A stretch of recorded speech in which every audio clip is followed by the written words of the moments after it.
Okay, hold on. Let me get my words together. We're going to do a thing. Hey there, everybody. Today I'm going to be showing you how to make a vegetable frittata. If you've never had a frittata before, what it is basically an Italian dish, and it is a baked omelet in its simplest form. So in a frittata, you can put anything you want to. I use it a lot of times as a method to get rid of vegetables that I need to get out of my refrigerator. You can play with this and basically put whatever the heck you want to it. If you put it in an omelet, you can put it in a frittata. So the vegetables I have for you today are carrots, because we've got some we need to get rid of. I have a russet potato, some mushrooms, a big poblano pepper. I've got a sweet pepper, some fresh garlic, which I'll show you how to cut that up here in just a second. And I'm going to be using about 6 eggs, heavy cream, and chili paste. This is Omelette. Other brands make this, but this is the good one. Made by the same company that makes sriracha, if I'm thinking correctly. It is. Yes. So we're going to start off with these peppers. I'll start with this, the poblano. So what I'm going to do, I did it. It's okay. It's okay, we can cut it. So first off, just cut this in half. Then I like to cut this piece in half again so we have fairly small pieces. Let's move that out of the way. Cut here. Cut again. So we have nice little strips from there. I'm just going to cut it into small pieces.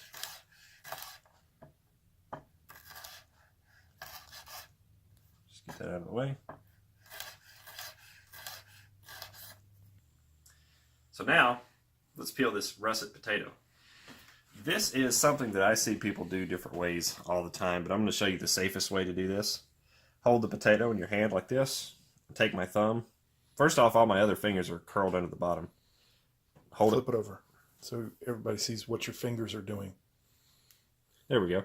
Yes. I've got them wrapped over the potato like this. I'm going to keep this thumb as close to the bottom as I can get it. Start with a peeler, as close to the bottom as you can get it, clearing your fingers. You just got to peel it. Turn it as you go. And what this is going to do when you turn it around to peel the other side, it's going to make it a whole lot easier to get everything you need, or to get all the peel off.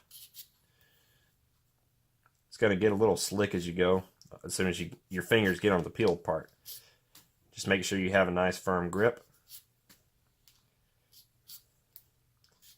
If you have a really sharp peeler, it makes it easier.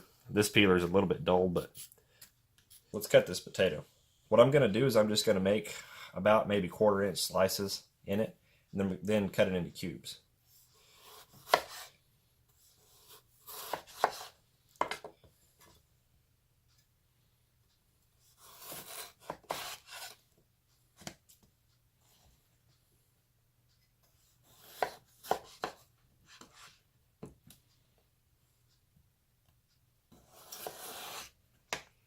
From here,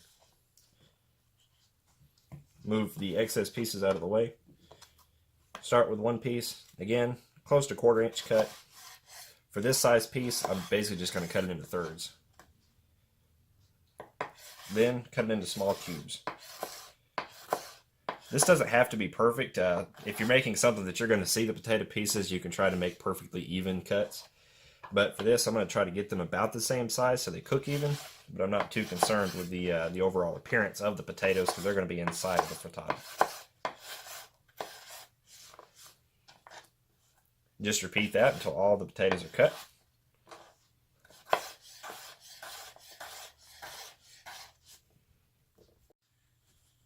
Next up, let's cut this carrot.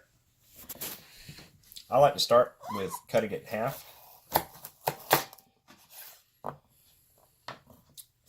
And for this is kind of a wide carrot, so I'm going to cut it in half again.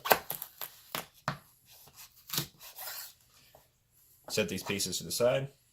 That's good. From here, just going to cut it into small pieces.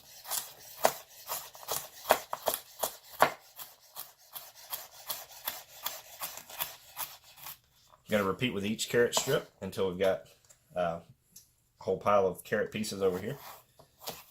Salt, just regular old salt, and I've transferred my chopped vegetables over to a small plate. I'm just going to sprinkle this over the top here. This is going to do a few things. One, obviously, it's going to start to season these. And it's also going to draw out some of the moisture from the vegetables, like the potatoes and the carrots. It's going to help them crisp up a bit better. And also, it's going to keep these potatoes from browning while I'm waiting for the, for the rest of the steps to be finished. Next up, start with 1 clove of garlic. I'm actually going to use 3 total cloves, but I'm just going to show you with 1. What we're going to do is put it on the board, find the root end, slice that off, get rid of it. Put your knife on it, the flat of your knife right here. I'm going to turn it this way so I'm not going to slice myself open. Take your palm of your hand, crush it. So you can see that's separating the skin off, and it's basically crushing the inside of the garlic itself.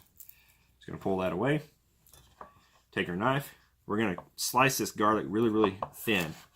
So basically, just barely get your blade on the edge of the garlic so you make as thin slices as you can get away with. I've got 3 mushrooms. I'm going to cut these up. You can use more or less depending on how much you need. All you have to do, find your stem, break it off. I like to keep the mushroom just in slices.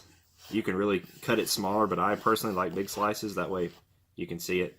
It's going to shrink up a ton once you start sauteing it in just a moment. Just going to repeat this process, get these mushrooms out of the way.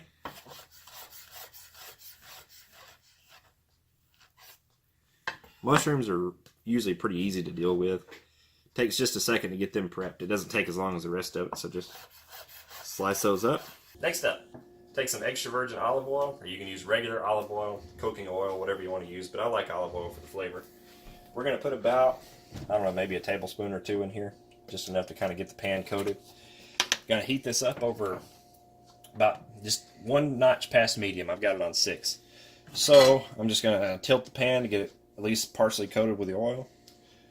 I'm going to leave this alone for just a minute while we come over here. Ah, yes, I forgot to add. Miss Chef Pei chopped up some onions for us, so those are going to go in there as well. So in my bowl here, I have 6 eggs cracked. I've got a bit of shell here that needs to go away. Bye-bye. So I've got my chili paste, or Sambal Oelek is the brand.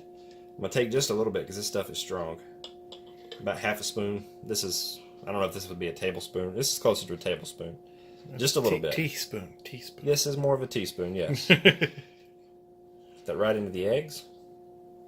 Set the spoon out to the side. I have heavy cream.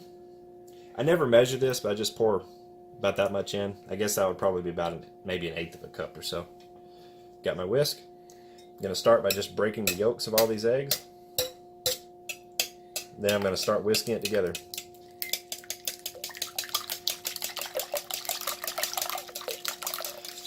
We want to do this until you don't see any white and the cream is fully incorporated and everything's all nice and homogeneous.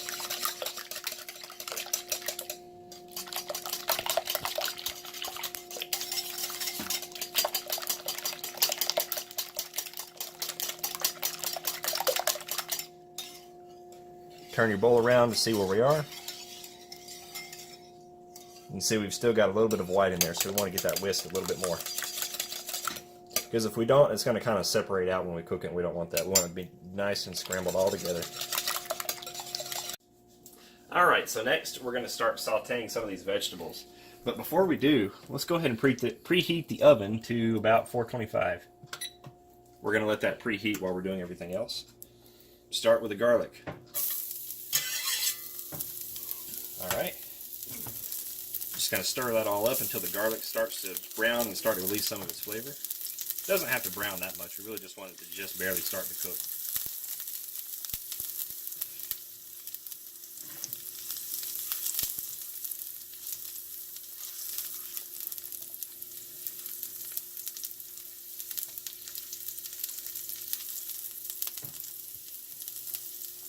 Next up,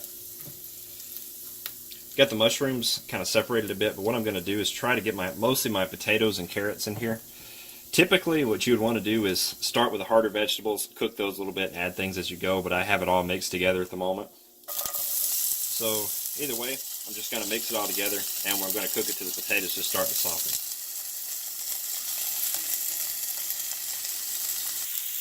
have some onions as well. This is about half of a white onion, even though it looks like way more than that.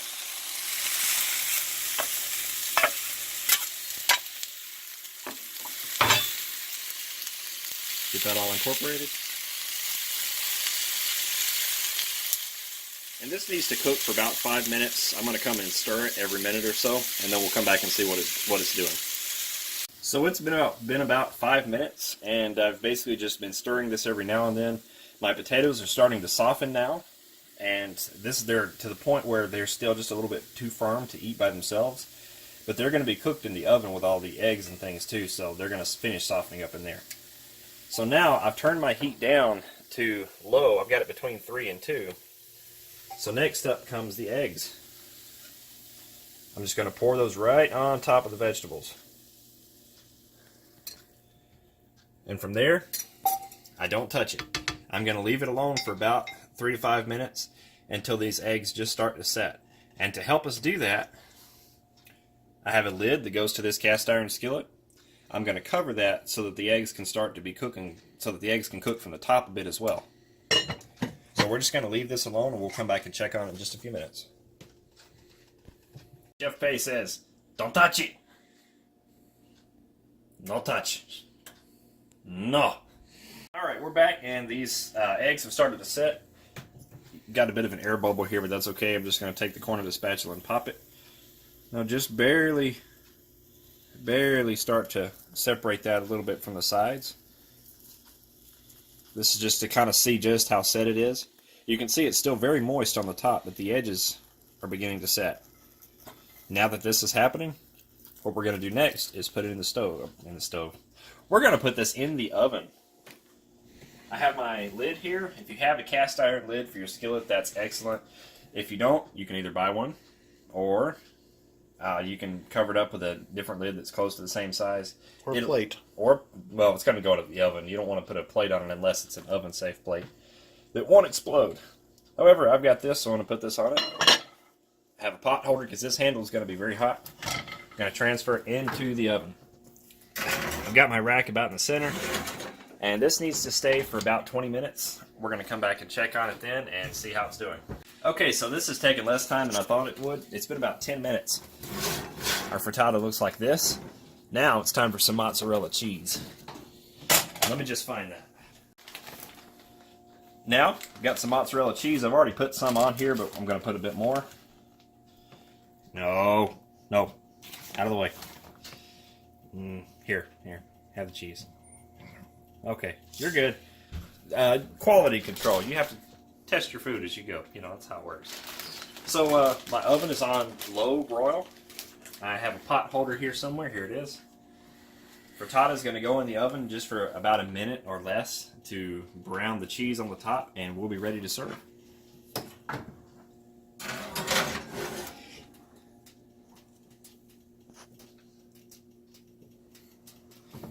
Now, keep a constant eye on this. It's not going to take it long at all, but you want to watch it and make sure you don't burn your cheese. Broil is a very hot setting that you want to, you've got to be careful with, because 1 second too long you can end up with a mess of burnt cheese. So, yeah, just leave it alone and watch closely. Okay, the frittata is out of the oven. You can see my cheese is nice and browned. Now, we want to let this cool. I don't know if you can hear this or not, but it's still sizzling. So basically, we just want to release this a little bit from the edges of the pan. I've got a nice rubber spatula. Just going to take it. You can see that cheese is separating nicely. And we're just going to run it along the edges just a bit. Some might stick, that's okay.